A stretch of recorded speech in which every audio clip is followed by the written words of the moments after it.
Well, time now for our daily focus report. Today we look at a sharp increase of HIV in China's youth.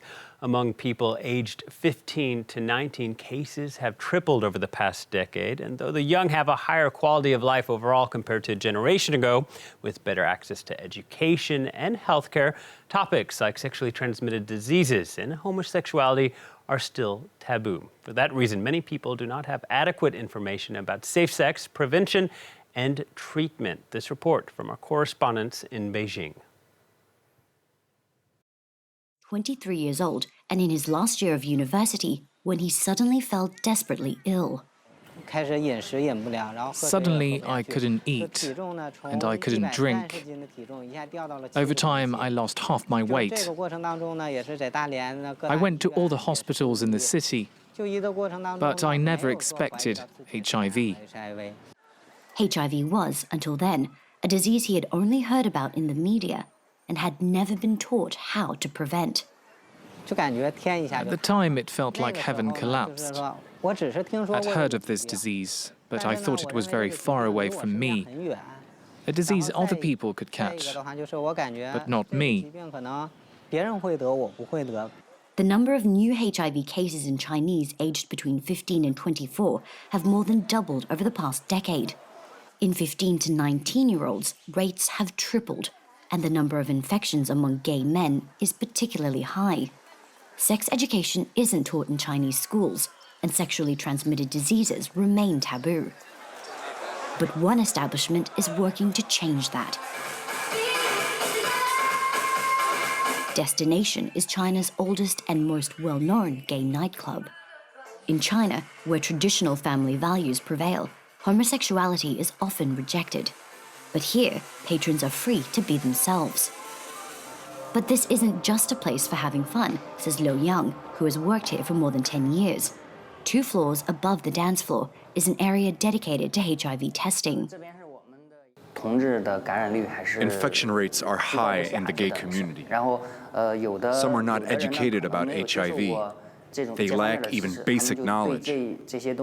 So we opened a testing center to promote prevention and treatment of HIV so that gay men pay more attention to safe sex for themselves and people around them. Testing is done discreetly and quickly. Patrons receive results in just 20 minutes. But those diagnosed with HIV face an uphill battle when it comes to finding a job, renting a house, or even maintaining family relationships.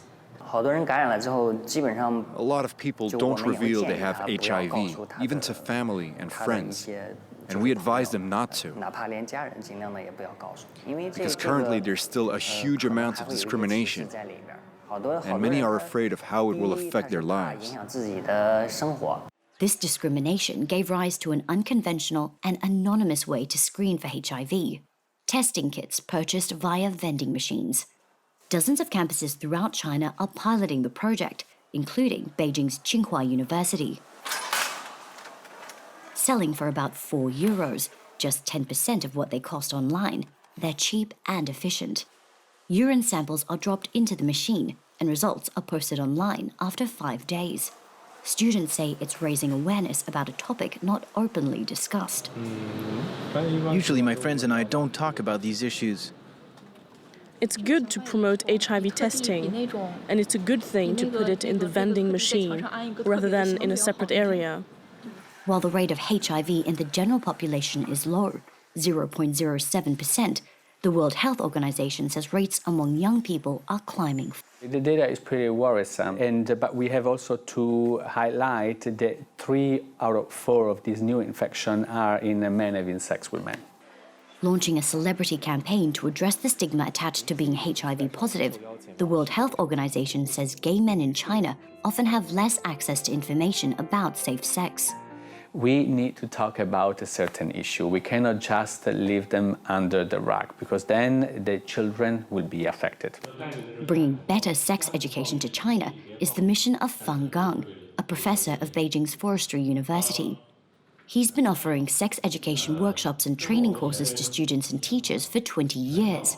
but says good sex education in China is practically non-existent. The courses that are offered are often backward, or what I call bad sex education. For example, telling students to keep their virginity until marriage. Homosexuality is wrong. Condoms aren't safe. You shouldn't have multiple partners, that kind of thing. The main reason is the social values and attitudes towards sex. We haven't yet reached an attitude which is open enough to embrace different ways of life. Fang Gang says younger generations are slowly changing China's conservative outlook.